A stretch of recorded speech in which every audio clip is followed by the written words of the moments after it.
একটা কথা আপনি মানেন আর নাই মানেন, গ্রামে থাকলে কিন্তু কখনোই তরকারির অভাবটা হয় না। যদি এক সপ্তাহ বাজার না করেন তাও দিব্যি চলে যায়। হ্যালো এভরিওয়ান, আসসালামু আলাইকুম সবাইকে। তো যারা আমার ভিডিওটি দেখছেন তো আশা করি আপনারা সকলে ভালো আছেন, সুস্থ আছেন। আলহামদুলিল্লাহ, আল্লাহর রহমতে এবং আপনাদের ভালোবাসায় আমিও ভালো আছি। তো আজকে শুরু করছি নতুন আরও একটি ভিডিও। তো আজকে বাড়িতে রান্না করার মতো কোনো কিছুই ছিল না, তার জন্য একটু চলে গেছিলাম আমার সবজির খেতে। তো সেখান থেকে গিয়ে কয়েকটি আনাজের ডাঁটা নিয়ে আসছি। তো যেহেতু আনাজের ডাঁটা নিয়ে আসছি সেহেতু মানে ছোটো মাছ ছাড়া হয়তো ভালো লাগবে না খেতে, তো তার জন্য ফ্রিজে কিছু ছোটো মাছ ছিল। আর এই ছোটো মাছগুলো আমাদের মাঠ থেকে মারা, এগুলো কিনা না, এগুলো মাঠ থেকে ধরে মানে অনেকগুলো পাইছিলাম। তো আমাদের কিছু ফ্রিজে রেখে দিয়েছে আর কিছু খাওয়া দাওয়া হয়েছে আর কি।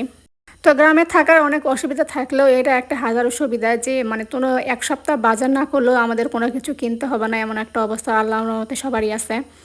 তো গ্রামের সব জায়গাতে মানে সব বাড়িতেই মোটামুটি অনেক শাকসবজির গাছই লাগানো আছে।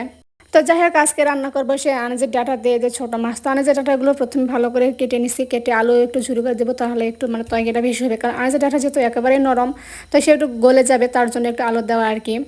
তো সব কিছু কাটাকাটি শেষ করে তো মাছটা ভালো করে মেখে উঠাই দিয়েছি। তো মাছটা আমার পানিটাও শুকাই গেছে, মানে মাছটা আমার হয়ে গেছে। তো আজকে যেহেতু দুই চুলা জ্বালাইছি তার জন্য একদিকে ভাত আর একদিকে তরকারিটা উঠাই দিছি আমি।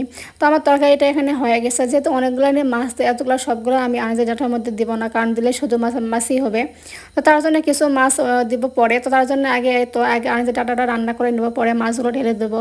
যেহেতু মাছটা আমি আগে রান্না করে নিছি, কিন্তু এটা এভাবে রান্না না করে আনাজের ডাঁটা মাছ সব কিছু একসঙ্গে মেখে দিয়েও রান্না করা যেত। কিন্তু মাছটা যেহেতু অনেকগুলো বেশি, তো এভাবে রান্না করলে মাছটা কিছু আলাদা উঠাই রাখতে পারবো, মানে খাওয়ার জন্য আর কিছু আমার তরকারিতে দেওয়া হবে। তো মাছগুলো ঢেলে নিয়ে ওই পাতিলের মধ্যে আমি আনাজের ডাঁটাগুলো দিয়ে দিলাম। তো আমার এই ভিডিওটি কোথাও কোনো অংশ যদি আপনাদের একটু পরিমাণ হলেও ভালো লেগে থাকে তো অবশ্যই আমার চ্যানেলটি সাবস্ক্রাইব অথবা ফলো করে দেবেন। তো আপনাদের ভালোবাসা এবং সহযোগিতা পেলে আমি অনেক দূর এগিয়ে যাবো ইনশাল্লাহ। তো এখন এর মধ্যে আমি সব ধরনের মশলা দিয়ে দেবো, দিয়ে ভালো করে একটু কষাই নেব। যেহেতু মাখানো যাবে না, কারণ অনেকটা মানে পাতিল ভরে গেছে একদম।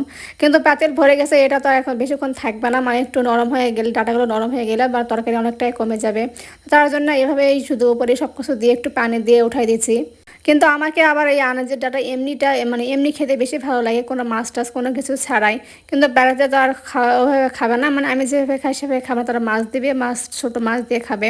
তো এদিকে আমার ভাতটাও প্রায় হয়ে গেছে, আর এদিকে মানে তরকারিটা একটু আধা হওয়া আছে। তো তরকারিটা আধা হোক, এদিকে আমার ভাতটা হয়ে গেছে।